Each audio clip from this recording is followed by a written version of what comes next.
Hello mga ka-faith! Magandang araw, hapon, gabi, tanghali, madaling araw sa inyong lahat yan mga kapatid, mga ka-bro and sis ko dyan, no? So, eto na naman tayo, ang pangalawang utos ng Panginoon. The second commandment, you shall not take the name of the Lord, your God in vain, right? So, ang positive command yan mga kapatid ay tinatawag natin na sanctifying the God's name. Meaning is to honor God's name by means of preaching, no? Practicing holiness by prayer. And number 2 is taking oaths and vows to make pledges and promises in God's name. So, bago po ako magpatuloy, tayo po'y magbigay galang at in the name of the Father, and of the Son, and of the Holy Spirit. Amen.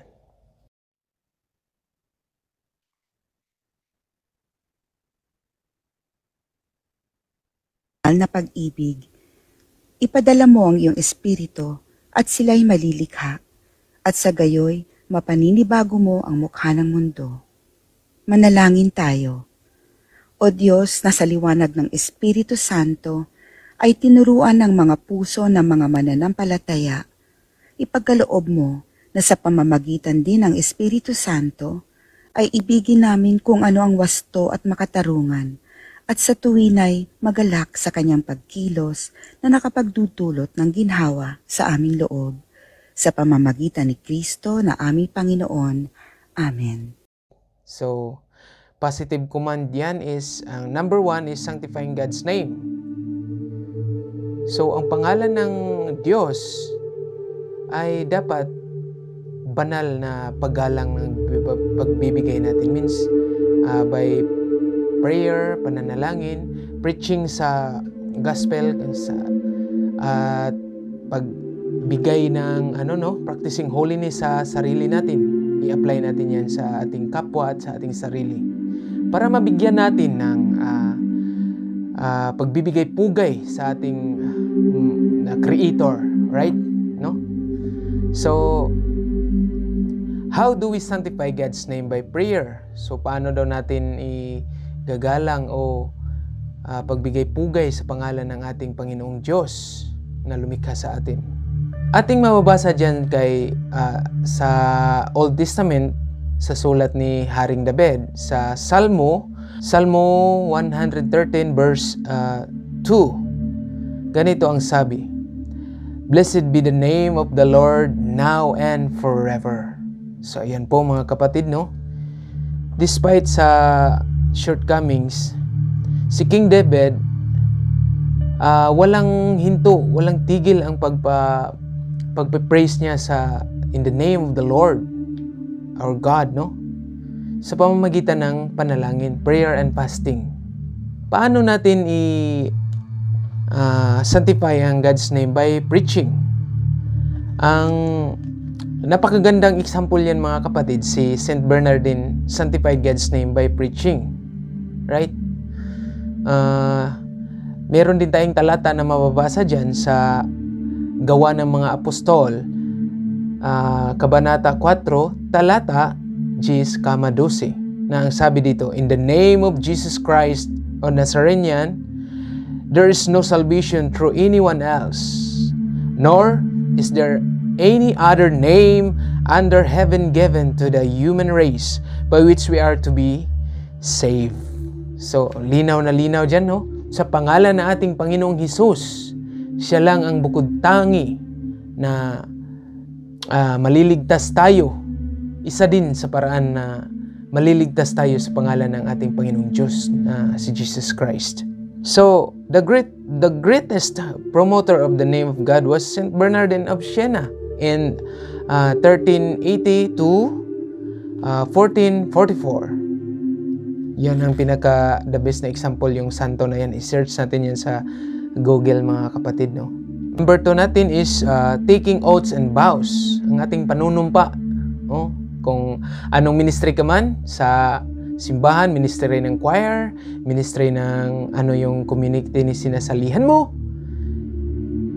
kung ano yung vow o oaths na pinagsumpaan mo dyan, ay dapat panindigan mo, tuparin mo. Okay?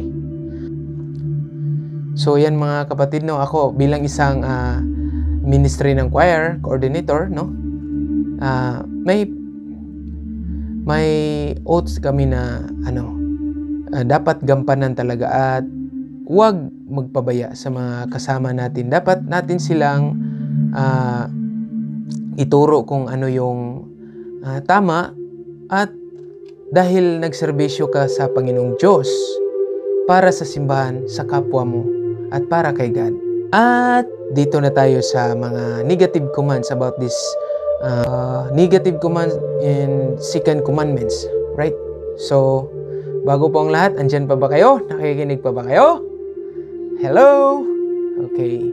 So, mga negative commands about this is number 1, blasphemy. Blasphemy. What is blasphemy?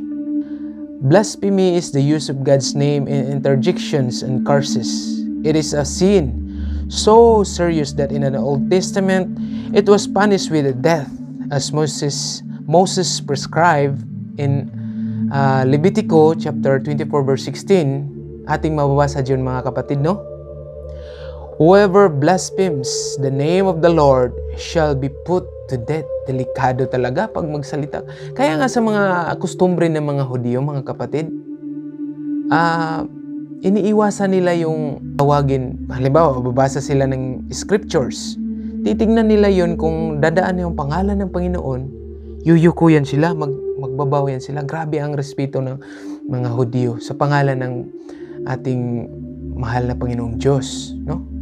Yan ang kustumbre nila. So ngayon, prohibition of blasphemy extends also to the saints and sacred images, sacred things. So, yung mga kapatid natin na nasa ibang sikta, panaytira sila sa mga imahe o mga sacred things natin, tulad ng crucifix, image of our Lord Jesus Christ, our saints, sa ating mga santo, lalo na sa Inang Birheng Maria. Lagi silang nag-blaspheme sa mga nila, pagbibigay masama na yun, nananagot sila kay God niyan. Ayon dito sa katuruan ng simbahan, only possessed people o possessed na tao na sinapian can curse God. Na, delikado pala tayo mga kapatid kung lagi tayong nag-blaspheme sa mga sacred images sa pangalan ng ating Panginoong Diyos, Panginoong Hesus, no? Hindi na bago yan kasi sa ibang bansa po mga kapatid, ang pangalan ng even the name of the Lord, our God, continually blaspheme the holy name of our Lord Jesus Christ. Sa ating mga santo, pati na din sa ating mahal na Birhen Maria. Hindi lang sa Pilipinas mga kapatid. Pero, ano ang sabi ng Biblia? Marcos Kabanata 3, talata 29. Anong sabi dito? Whoever blasphemes against the Holy Spirit will never be forgiven. They are guilty of an eternal sin. Ano sa Tagalog to mga kapatid? Ating babasahin dito sa Tagalog Biblia, no? Ang Biblia, Pinoy version, Catholic Bible. Ating mababasa dito, pero kung sino man ang mambastos sa Holy Spirit, dayag na dayag talaga dito, Holy Spirit, never patatawarin ang taong yon, kasi nakagawa siya ng kasalanang walang hanggan. Delikado po mga kapatid yung blasphemy, no? So, susunod na negative commands about the second commandments is perjury. So, ano itong perjury? Meaning, perjury is the act of lying under oath or disregarding a pledge. No? It is a sin because it invokes God's name to cover for a false statement, for a broken promises. Delikado pala yan. Dito ating mababasa mga kapatid sa Levitico, do not swear falsely by my name and so profane the name of your God. Alam niyo mga kapatid, Ang isa na sa apostolis ng ating Panginoong Hesukristo na nakagawa ng perjury o disregarding the pledge, yung panunumpa sa harap ng Panginoong Hesus, ay walang iba kundi ang ating pinakaunang Santo Papa na si San Pedro. Po? Ayon dito sa sabi ng simbahan, St. Peter committed the sin of perjury when he denied 3 times under oath that he knew Jesus. Ating mababasa yan sa Matthew chapter 26 verse 74. He began to call down curses and he swore to them, I don't know this man. Hindi ko alam, hindi ko kilala yung taong yan. Yun ang sabi ni San Pedro, ang unang Santo Papa ng ating simbahang Katolika. So, yun. Afterwards, Jesus forgave him. Yun. Napaka talaga ng Panginoong Hesus. But, requested a penance, no? To repeat them 3 times. Ano ba yung pangatlong bisis na nung buhay na ang Panginoong Hesus, di ba? Hindi man sinabi ng Panginoong Hesus, draw, Pedro, halika. Akin na yung susi na binigay ko sa iyo, susi ng kaharian ng langit at ng lupa. Akin na yan, bro. Hindi sinabi ng Panginoong Hesus. Bagkos, sinabi ng Panginoong Hesus na, Pedro, minamahal mo ba ako? Sabi ni San Pedro, yes, Lord, alam mo, mahal kita. Pakainin mo ang aking mga tupa. 3 times yun. Pedro, mahal mo ba ako? Yes, Lord, I love you. Pakainin mo ang aking mga karnero. Yun po mga kapatid, no? Basa natin dyan sa Ebanghelyo ni San Juan, Kabanata 21, chapter 21, verse 15 to 17. Okay? Proceed na po tayo dun sa pangatlong negative commands o kasalanan na huwag nating gagawin dito sa second commandments. Itong tinatawag na profanation, no? What is profanation? Profanation is to use the name of God for sacrilegious purposes such as for vulgar shows and jokes, pagbibiro, no? For the practice of divination or in association with false desire. So ayan mga kapatid, klarong-klaro na ang profanation ay yung pambabastos mo sa sacrilege ang tawag po niyan.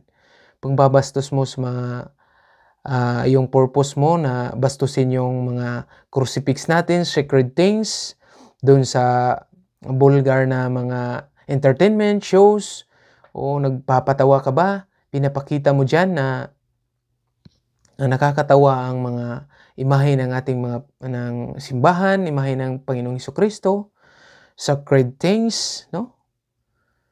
At isa na dyan, no? Itong confession tour ni Madonna. Alam nyo ba yun? Pansin nyo ba yun mga kapatid? Yung sacrilegious abuse of the cross and lustful presentation of Jesus, yung ginagawa ni Madonna. Is itself profanation to the Blessed Virgin Mary. Yun, recap po tayo, no? Ang magandang utos o positive commands ng second commandment ay ang walang iba kundi itong sanctifying God's name. Number 2 ay ang taking oaths and vows. At ang negative commands naman ay yung number 1 is blasphemy. Number 2 is perjury. And number 3 is profanation. So yan mga kapatid, hindi lang pala ang pinagbawal dun sa pangalawang utos ng Diyos sa 10 Commandments. Hindi lang yung mga negative commands. Meron din tayong gagawin. Huwag lang pala yung bawal, iiwasan natin yan. Meron tayong gagawin. Okay? Panindigan natin yung mga pinasumpaan natin sa Panginoong Diyos. So, dito na po magtatapos yung natin. Sharing about sa second, the 10 Commandments, sa second commandment of God. You shall not take the name of the Lord your God in vain. No? So bago po natin tatapusin ang video na to, sa mga bago pa lang sa naka-tune in at nakapasok sa channel ko, Kuya Iman TV, please click subscribe button dyan at saka yung notification bell at pahit naman ng like dyan. Help me to spread the good news, the word of God through social media. Kayo po ang dahilan kung bakit lumago ang channel natin ito at ang Diyos number 1 ang nagdala sa inyo para ma-open itong channel ko at maliwanagan na maunawaan nyo, mapalalim nyo ang pananampalatayang Kristiyano, Katoliko. Mabuhay po kayo mga kapatid. Bye-bye.